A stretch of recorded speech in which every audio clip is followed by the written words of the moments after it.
rescatando a un sentenciado de muerte. Samuel Leibovitz era el criminalista número uno de los Estados Unidos cuando se retiró del turbulento ejercicio de la profesión para ingresar en la judicatura. Su renombre lo debió al fervoroso entusiasmo por la carrera que había abrazado. Siempre se presentaba ante el tribunal dispuesto a pelear con todas las armas legales y todos los dramáticos recursos oratorios de que era dueño. Clásico ejemplo de ello fue su célebre defensa de Hoffman. Una mañana del año 1929 recibió Leibovitz esta nota. Estimado señor Leibovitz, acudo a usted como mi última esperanza. Me acusan de asesinato y yo soy inocente. Fui sentenciado a 20 años de presidio. Llevo 5 luchando para recobrar la libertad. Mis amigos reunieron un fondo de defensa, pero ya se agotó. ¿Quiere usted ayudarme?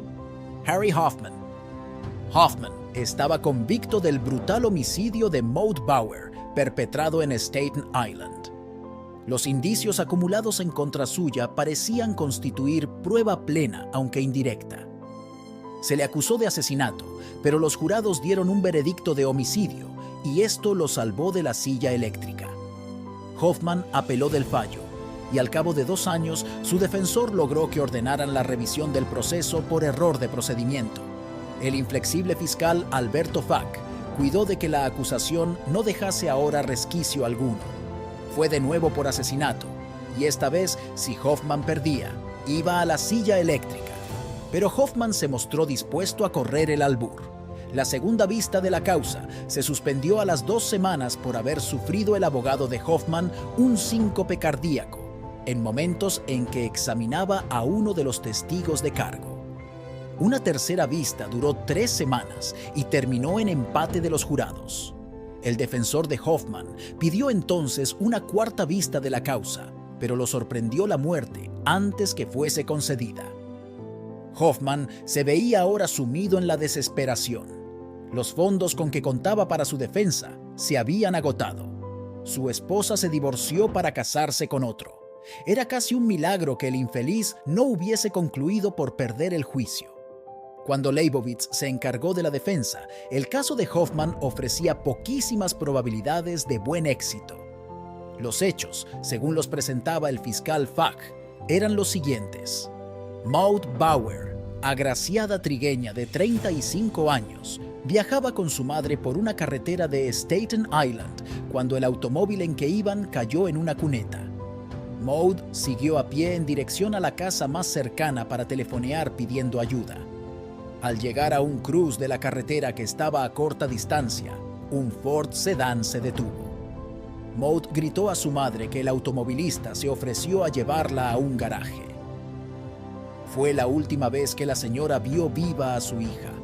1 hora después, encontraron el cadáver de Maud a unos 2 kilómetros, en la vereda de los enamorados.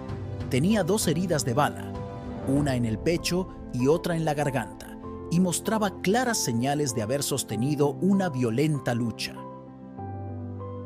El crimen despertó gran indignación en toda Staten Island. Las recompensas que ofrecieron diversas asociaciones cívicas por la captura del asesino llegaron a $8.500. La descripción que la madre de la víctima y otras 2 personas hicieron del que guiaba el Ford dio una idea aproximada de la apariencia del asesino. Las 3 coincidieron en que llevaba abrigo pardo y sombrero del mismo color, que era trigueño, de cabello espeso y castaño. Una de las testigos, Barbara Fass, de 13 años, dijo que el asesino usaba gafas de carey. El arma con que dieron muerte a Maud fue una pistola Colt calibre 25. Cerca de un mes, anduvo la policía pesquisando por todos los alrededores del lugar del crimen. Por fin detuvo a Harry Hoffman. El hombre usaba abrigo pardo, tenía un Ford sedán y una Colt calibre 25. Era trigueño, de cabello espeso y castaño. 3 días después de la fecha del asesinato, se había hecho pelar al rape. Harry Hoffman, de 32 años, casado y bien avenido con su mujer, padre de 2 hijos, manejaba el proyector de un cine de la vecindad. Tenía en la cabina de proyección unas gafas de carey que usaba durante el trabajo. Aficionado a la música, dedicaba al trombón buena parte de sus ratos de ocio y se enorgullecía de pertenecer a la orquesta de su parroquia. Era un ciudadano de vida normal y feliz, hasta donde podía juzgarse. Pero cuando compareció ante el tribunal, acusado de asesinato, empezaron a acumularse contra él cargos abrumadores. Dijo que a la hora del crimen, él estaba en Nueva York hablando con su corredor de bolsa y que había almorzado en un restaurante chino. Ninguno de los mozos del restaurante recordaba haberlo visto. En el ferryboat que viaja entre Staten Island y Nueva York no se había encontrado con ningún conocido. Aseguró que ese mismo día estuvo de 3:30 a 4:30 de la tarde, conversando en un cine con su amigo Tracy Parker. Esta coartada se vino abajo cuando Parker, al ser interrogado, declaró que pocos días después de publicada la descripción del asesino, se le había presentado Hoffman muy nervioso a decirle que esas señas coincidían con las suyas propias, que la policía estaba interrogando en su vecindario a todos los que tenían un Ford Sedán y que a él, Hoffman, le sería imposible probar la coartada. Tracy Parker, al que no le cabía en la cabeza que su regordete amigo Hoffman fuese hombre capaz de agredir y mucho menos de matar a nadie, se había prestado a servirle para la coartada. Mas en cuanto se enteró de que Hoffman tenía una Colt calibre 25 y de que a raíz del asesinato se la había mandado por paquete postal a un hermano, no quiso saber más del asunto y rompió con él. Hoffman aseguró repetidas veces que nunca en su vida había estado en el lugar del crimen. Pero William Whitted, un muchacho empleado en el cine, declaró que días antes del asesinato, Hoffman le había preguntado: ¿conoces tú algún sitio solitario a donde pueda llevar a una muchacha? Y que él le había indicado la vereda de los enamorados. La afirmación que hizo Hoffman de haber estado varias horas en la oficina de su corredor de bolsa quedó desmentida cuando éste dijo que no recordaba haberlo visto allí ese día. Si Hoffman se hubiera limitado a manifestar que no tenía manera de probar la coartada, esto le habría colocado en situación difícil, pero no necesariamente comprometedora. En cambio, su empeño de valerse de una coartada falsa se volvió en contra suya. ¿Y el arma? Hoffman tenía en efecto una Colt calibre 25. Manifestó lastimosamente que, aterrado al leer la descripción del asesinato, había despachado esa Colt por correo a su hermano, Alberto Hoffman. Llamado este a declarar, entregó el arma y también la nota, con que el otro la acompañó al remitírsela. Guarda esto en lugar seguro. Si llegas a saber que estoy en dificultades, entrégaselo inmediatamente a mi abogado. El sargento Harry Butts, famoso experto en balística, atestiguó que esa Colt era el arma con que se había cometido el crimen. Hoffman quedó de este modo a un paso de la silla eléctrica. El último eslabón, si alguno faltaba, lo suministró el agente de policía Mateo McCormack al declarar que a las 4:25 de la tarde fatal, hallándose a unos 2 kilómetros del lugar del crimen, vio pasar un Ford Sedán que iba a 30 kilómetros más o menos y pudo reparar perfectamente en el que lo guiaba. ¿Y quién era? Pues ¿quién había de ser sino Hoffman?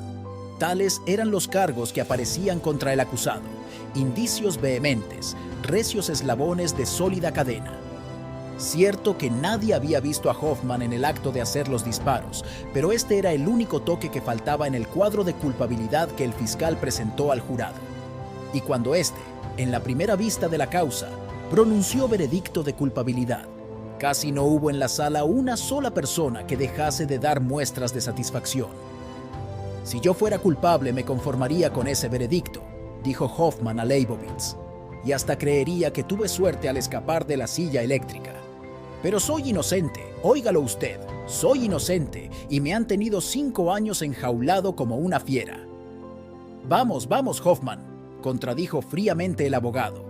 Habrá quien siendo inocente mienta como usted ha mentido. Por otra parte, se da cuenta de que una revisión de proceso le expone a morir en la silla eléctrica si lo hallan culpable.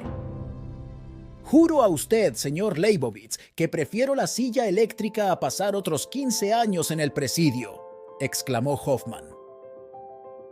Leibovitz lo miró de hito en hito. Le agradaba el valor de aquel hombre y no pudo menos de decirle: creo que usted es inocente, Harry, y lo salvaré. La vista de la causa se efectuó en Brooklyn. Leibowitz se mostró muy escrupuloso en la elección de los jurados. A todos les preguntaba, ¿conoce usted a Horacio Sharret? Y cuando ellos, asombrados al parecer de la pregunta, movían negativamente la cabeza, les explicaba, es hermano de Clinton Sharret, el dirigente político de Staten Island. Objeto esa pregunta por improcedente, gritó el fiscal Fagg, y dirigiéndose en agrio aparte a Leibowitz. No estamos aquí para politiquear. Nos entenderemos muchísimo mejor si presenta usted sus objeciones al tribunal, en vez de dirigirlas a mí o a los jurados, observó Leibowitz en tono de paciente reprensión. La batalla estaba empeñada. Leibowitz sonrió satisfecho al quedar completo el jurado. Era un buen jurado y entre sus miembros se contaban 3 ingenieros y un contratista de construcciones. A Leibowitz le interesaba que por lo menos 4 jurados fuesen personas capacitadas para entender una demostración técnica.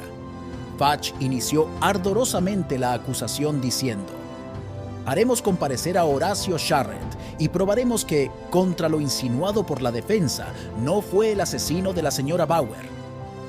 Yo no he insinuado tal cosa, interrumpió blandamente Leibowitz. Pero es el caso que vieron a Sharret en las cercanías del lugar del crimen poco después de muerta la señora Bauer, que sus señas coinciden con las del automovilista que llevó a la señora Bauer y que su conducta ha sido ciertamente extraordinaria. Fagg objetó vehementemente y el tribunal aceptó la objeción. Mas a todo esto ya habían empezado los jurados a cavilar y a preguntarse cuál sería, si alguna hubo, la relación que existió entre Horacio Sharret y la muerte de la señora Bauer. Leibowitz empezó por poner de manifiesto que Barbara Fass, la cual tenía ahora 18 años, era actualmente muy vaga respecto a hechos acerca de los que creyó estar muy cierta 5 años atrás, cuando la primera vista de la causa. Con indulgencia casi paternal para con la testigo hizo resaltar la circunstancia de que solamente había identificado a Hoffman después de haber hablado varias veces con los detectives y de haber visto el retrato de Hoffman en un periódico. Al concluir Leibowitz, ni uno solo de los jurados consideraba que la identificación hecha por Barbara Fass merecía crédito. Tocó el turno de preguntar otra vez a Mateo McCormack. ¿Cómo se explica?, interrogó Leibowitz, que solo al mes de cometido el asesinato hubiera este agente de policía manifestado que vio a Hoffman cerca del lugar del crimen. Era cierto que, conforme a lo declarado por el propio McCormack en su primer testimonio, el fiscal Fagg le había ordenado que se presentara en la oficina del alguacil mayor e identificara a Hoffman. El desconcertado McCormack se retractó de su anterior testimonio, pero al cabo el mismo Fagg hubo de manifestar, rojo de vergüenza, que McCormack había dicho entonces la verdad y estaba mintiendo ahora. Se retiró con esto McCormack. Leibowitz había logrado invalidar el testimonio de 2 de las personas que identificaron a Hoffman. Tocó el turno a Whitted, el muchacho del cine. Bastaron a Leibowitz 5 minutos para echar por tierra lo declarado por este testigo. En primer lugar, dejó establecido que a Whitted lo habían condenado por hurto. Acto continuo llevó al infortunado y sudoroso testigo a confesar que la primera vez que mencionó la conversación sostenida con Hoffman acerca de algún sitio solitario al que llevar a una muchacha fue cuando, al verse condenado por la infracción de fisgar en la noche a través de las ventanas, pidió que se le concediese la libertad vigilada. Whitted se retiró completamente desacreditado. Harry Edkins, otro ayudante del cine, declaró que en la tarde del crimen había visto las gafas de Carrie de Hoffman en el gancho de la cabina de proyección donde su dueño solía colgarlas. El punto se consideró de importancia, porque Hoffman había probado en la primera vista de la causa que solamente tenía un par de gafas de Carrie. Edkins atestiguó además que un policía lo golpeó cuando él, Edkins, rehusó declarar contra Hoffman. Presumiendo que Leibowitz acabaría por complicar a Horacio Sharret, Fagg quiso evitarlo llamando a declarar a Roberto Ferguson, un muchacho mandadero quien había declarado que creyó haber visto a Sharret cerca del lugar del crimen, pero que después de pensarlo mejor, se convenció de que lo habían confundido con otra persona. Mas en el interrogatorio, Leibovitz dejó establecido que durante varias semanas después del crimen, Ferguson había asegurado que fue a Horacio Sharret a quien vio. Un policía motociclista, Thomas Cosgrove, manifestó que había visto a Sharret a la entrada de la vereda de los enamorados, que le había hecho seña de que se detuviese, que había conversado con él brevemente acerca del crimen y que le había dejado seguir su camino. ¿Trata usted de insinuar que Sharret haya tenido algo que ver con el crimen?, preguntó Fagg, visiblemente alterado, dirigiéndose a Leibovitz. De ninguna manera, replicó Leibovitz. Me limito a poner de manifiesto que usted, debido a su amistad con Sharret, no ha mostrado gran empeño en investigar lo relacionado con él. Leibovitz iba apartando la atención de Hoffman y concentrándola en Sharret. Fagg creyó que el único modo de contrarrestar el giro que tomaban las preguntas de Leibovitz sería llamar a declarar a Sharret.